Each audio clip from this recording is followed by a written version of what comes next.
In case you haven't heard, let me share the good news with you. We have reached our goal for our translation project. Special thanks to all of you out there that have helped us to make this goal, $120,000. This will translate 14 hours of DVDs into 8 major languages, reaching over 90% of the world's population. Now, why is this so important? Because Jesus specifically said that the prophecies contained in this course would be kept sealed until the time of the end. Well, now then, the time of the end is here. We're in the end time right now. There's no doubt about that. The time of the end is here. And not only are the prophecies explained, but now they are being translated into the languages of over 90% of the world's population. This will be ready and available by January the 1st of 2012. We're so excited because the Bible says these words are closed up and sealed till the time of the end. Well, I can hear the seal coming off right now. I am so thankful for what you have made possible, and I also want to give expression to our end time staff here that's working every day to complete this project. So thank you all the way around, everybody that's involved. Appreciate it so very, very much. Now, today we're going to talk about some breaking stories that we need to be aware of. Of course, we've been dwelling upon the request by the Palestinians for recognition of statehood and also membership in the United Nations. We've been talking about that for some time because it is such a huge, potentially prophetic, fulfilling event that we just had to talk about it.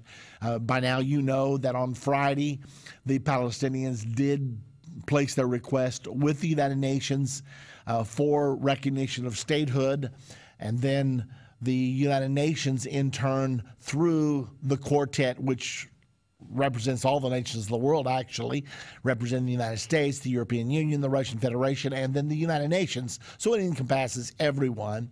They issued a new call for renewed talks without precondition.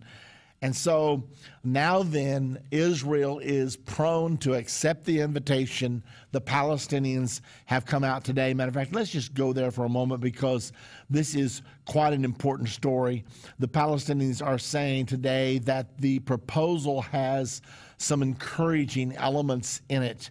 Now, this is a huge shift because Barack Obama had insisted that Israel had to stop building in the settlements, and they did for 10 months, and still there were no talks until about a week or two before the settlement freeze was scheduled to stop, and then all of a sudden here comes a boss to start talking again. Well, then the settlement freeze was over, and Abbas had his chance to make his dramatic stomp out, his walkout on the talks. Well, now then, Barack Obama is saying we need talks without precondition, which is what Benjamin Netanyahu has been saying all the time. Well, now the Palestinian Authority has to find a way to climb down from their uncompromising stance that they will not attend any talks as long as there's any building going on in the settlements. They now have to find a way around that. So they have. It appears that they are yielding some ground. It says the quartet proposal has encouraging elements. Just a paragraph or two so you can get the tenor of what's going on here. We consider the quartet's reference to the obligations of the Palestinian and Israeli sides under the roadmap and the call to avoid provocative acts as a clear call for a definitive halt in settlement activity in all its forms, which is an encouraging sign. So said the representative of the Palestinians. Even Foreign Minister Avigdor Lieberman of Israel, representing the right flank in the inner cabinet, said this week that while he had reservations about the quartet statement, the fact that it calls for negotiations without preconditions is a great achievement for Israel. So he's emphasizing that it calls for talks without preconditions. The Palestinian side is saying, but the statement calls for avoiding provocative acts, which we say the settlements are certainly provocative acts. Both sides are attempting to build a case an excuse to respond to the call of the world community to go back to the peace talks. Now, with all of this simmering, I've told you all from the outset that it looked like to me that the prophesied war of Revelation 9:13 through 16 has to occur before the final peace agreement that is prophesied in the Bible. Peace is coming for a short period of time, and that peace agreement is the peace agreement that will launch the final 7 years to Armageddon. However, I said repeatedly that there's one more huge, and when I say huge, I mean all capital letters. There's one more huge prophetic fulfillment that looks like to me will happen before the peace talks actually succeed. I want to read about that prophecy right now because we haven't been down this road for just a little while. It's Revelation 9:13 through 15. If you've never read this prophecy, listen intently. And the sixth angel sounded, speaking of the seven angels with their trumpets, the sixth angel sounded, and I heard a voice from the four horns of the golden altar, which is before God, saying to the sixth angel, which had the trumpet, loose the four angels which are bound in the great river Euphrates.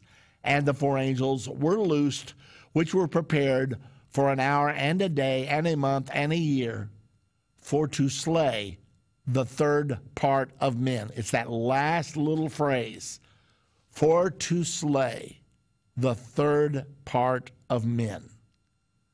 Just a short phrase, but huge implications. Now, I thought a third part of men, maybe it means a third part of the men who are in the armies that are in the war. Maybe that wouldn't be so bad. So I went to other translations. The New King James says, for to slay a third part of mankind. And then I went to other translations. One of them said, to slay a third part of the entire human race. Another translation said to slay a third part of all the human beings upon the earth. And every translation I went to said the same thing, that this is a prophecy that a war is coming that will kill 1/3 of the population of this world. We are approaching 7 billion. The prognosticators are saying it will happen by October the 31st of 2011, just about a month from right now. There will be 7 billion human beings upon this earth. If 1/3 of them are to be wiped out, that's about 2.3 billion as the way the population stands presently. So this is a prophecy. Verse number 15, chapter 9, book of Revelation, of a war that will kill 40 times, 40 times as many people as World War II. World War II, the greatest war by far, killed 52 million. World War I, 8 million. And before World War I, there'd never been one war with 1 million dead.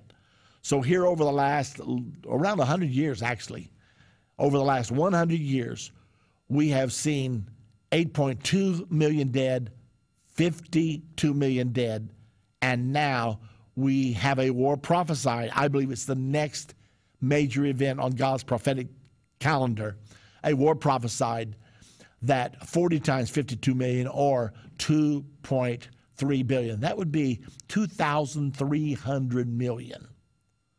2,300 million people killed. 1 out of 3 on this planet. That would be India and China combined, obliterated, annihilated, wiped off the face of the map. Am I saying that they will come from India and China? Not all of them, I'm sure. Some probably will come from that part of the world in this war that's coming. Okay, so the Bible says that this war will emanate from the Euphrates River. Notice in particular that there are these 4 angels which have been bound in the great river Euphrates, which are prepared for an hour, a day, a month, and a year, prepared for a specific time to provoke this war that will kill 2,300 million people. That's an astronomical number. So where does the war come from again? The Euphrates River. Where is the Euphrates? It begins in Turkey, just a few miles, down through Syria, then enters the northern border of Iraq and all the way down through Iraq, emptying out at the southern border of Iraq, right on the edge of Iran. So when we talk about the Euphrates River Basin, we're talking about Iraq, Iran, Syria, Turkey, even including the area of Afghanistan. In total, we have 230,000 troops in that area as of today. Now, the Bible says a war is coming from this area that will end up sweeping around the world and killing 1/3 of the human race. I know I keep saying that because it's so hard to wrap my mind around that.